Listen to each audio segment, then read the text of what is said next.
Yes, Kenya. Tamu sana, tamu sana, tamu sana, yes. In this video, I want us to have a look at some remarks made by Oscar Sudi yesterday. And I feel that's important because Oscar Sudi is touching on the security of Raila Odinga, Uhuru Kenyatta, and other top Azimio leaders at a time we are seeing Raila and his team intensifying their campaigns across the country. Listen to Oscar Sudi before we proceed. Azimio, Uhuru Kenyatta, Raila Odinga, Martha Karua na nyinyi wote watu wa Azimio. Nasikia mnalalamika sijui kuhusu security, sijui ministers wamechukuliwa nani, sijui Uhuru Kenyatta amefanyiwa nini. Sisi tulirudi bawa kwa AP na tulikuwa sawa, tuko na shida. Nataka niwaambie wa Kenya hakuna mtu amenyang'anywa security. Number 1, wa Kenya zaidi ya 25, 30, 40 wana share security moja. Uhuru Kenyatta kuna security zaidi ya 100. Hiyo kwanza ni X. Number 2, sisi kama Kenya kwanza hatuui watu. Unajua shida yao kubwa, wanafikiria kwa sababu hao walikuwa wanaua watu, wanadhani sisi tuko pia kwa hiyo mipango ya kuua watu. Nataka tukuambie Matiangi, Uhuru Kenyatta, Raila Odinga, kila mtu, hata ukitembea free, sunguka hiyo Nairobi anywhere, jua ya kwamba you are safe. Sisi administration yetu ni kupambana na hali yetu na hali ya Wakenya na mambo zingine.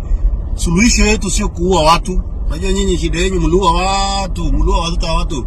Mafamilia wengi wanateseka saa hii kwa sababu ya ujinga yenu ya kuua watu. So mnafikiria bado hiyo kasumba iko kwa kichwa yenu. Sisi kama Kenya kwanza hatuui mtu yote. Mtembee mkue free.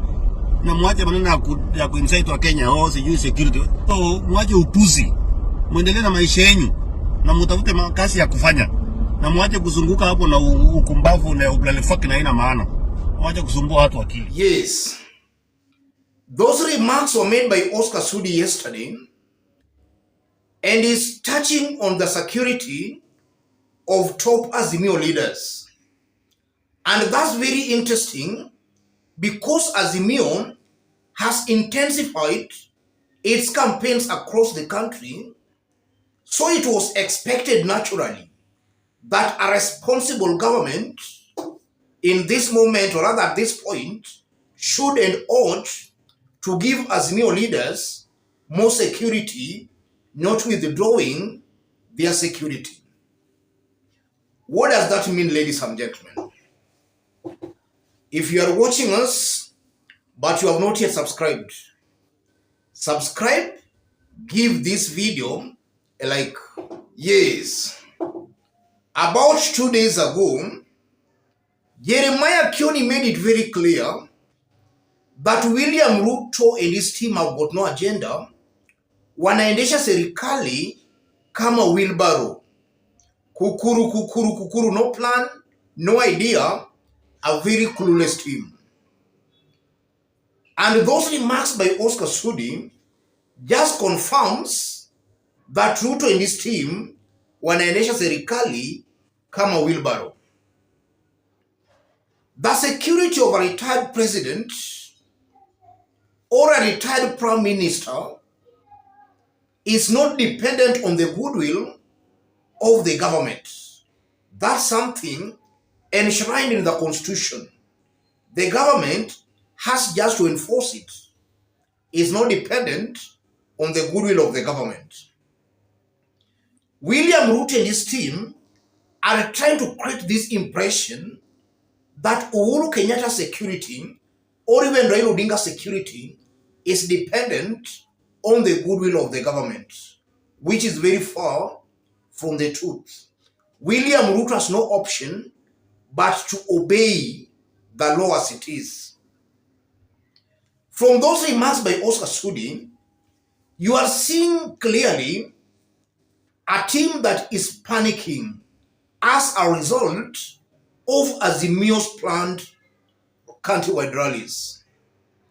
William Ruto was saying that he wanted a strong opposition and even instructed the National Assembly and the Senate to create the office of the official opposition leader. From these latest remarks by Ruto and his team, it's clear William Ruto was not honest, and Ruto fears a very strong opposition. So he has just been playing the usual politics of propaganda. It's emerging beyond any reasonable doubt that Ruto is afraid of a strong opposition. And that goes on to confirm that Ruto never won the August 2022 presidential election. He knows he does not have the ground. Because if he won that election, he could be very confident of his support on the ground. But now that he's trying to thwart Azimio's political activities, that confirms that his ground is very shaky and is worried of even losing that ground more. And yesterday, Mutai Ngunyi through his Twitter handle, those following Mutai Ngunyi are mostly those from the mountain and former TNA URP supporters. So a good majority of Mutai Ngunyi supporters online are people who were initially leaning to Uhuru Ruto wing. He did an opinion poll and over 60% of Kenyans disapproved of William Ruto's government. And from where I sit, ladies and gentlemen, without taking sides, this is a government that is completely getting it wrong. A government coming out as very clueless, and a government intending on using propaganda once more to cheat unsuspecting Kenyans. They are trying to bring the issue of tax and the issue of security. And you are getting some of their naive supporters now telling Raila Odinga and Uhuru to pay taxes. That's not the case here. The main issue, William Ruto and his team are trying to divert attention from the real issues Kenyans are going through, from the harsh economic reality Kenyans are going through. Ruto is trying to divert attention. He wants Kenyans to forget that his government intends on spying on Kenya's M-Pesa transactions. Kenyans should and must not allow Ruto to hoodwink them this time around. All these are diversionary tactics. And it's very clear that William Ruto would prefer a rematch with Uhuru Kenyatta. He knows he did outsmart Uhuru in the August 2022 elections. So he's still very desperate for a rematch with Uhuru Kenyatta. And he's trying to create this impression that this is a war not between him and Raila, but between him and Uhuru Kenyatta. Azimio this time around should not play to those useless tricks by Ruto's government. As Ruto tries to divert attention, let Azimio Brigade, let Raila Odinga and his team also intensify their campaigns against this government. If Raila and his team were holding one rally in a week, if Ruto intensified the propaganda, Raila and his team should be holding 2 rallies in a week to make sure they kill all this propaganda William Ruto is trying to employ once more.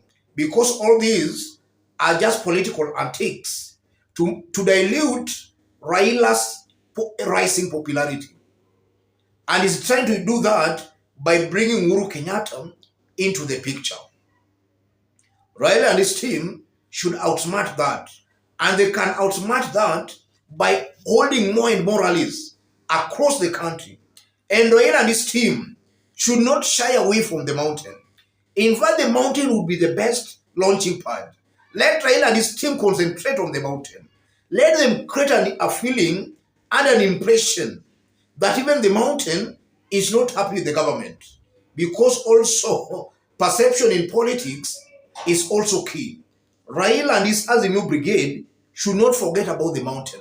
Let them camp on the mountain And even Uhuru Kenyatta, in my honest opinion, if possible, Uhuru Kenyatta should join Raila's campaign on the mountain. Yes. Let me stop it there, ladies and gentlemen. But just as I did indicate when we were starting, if you are watching us but you have not yet subscribed, kindly subscribe, give this video a like. If you want to support our forum here, I've pinned my number on the comment section. Contact me through the number, or feel free to send your support to the number. Let's meet in our next analysis. Thank you.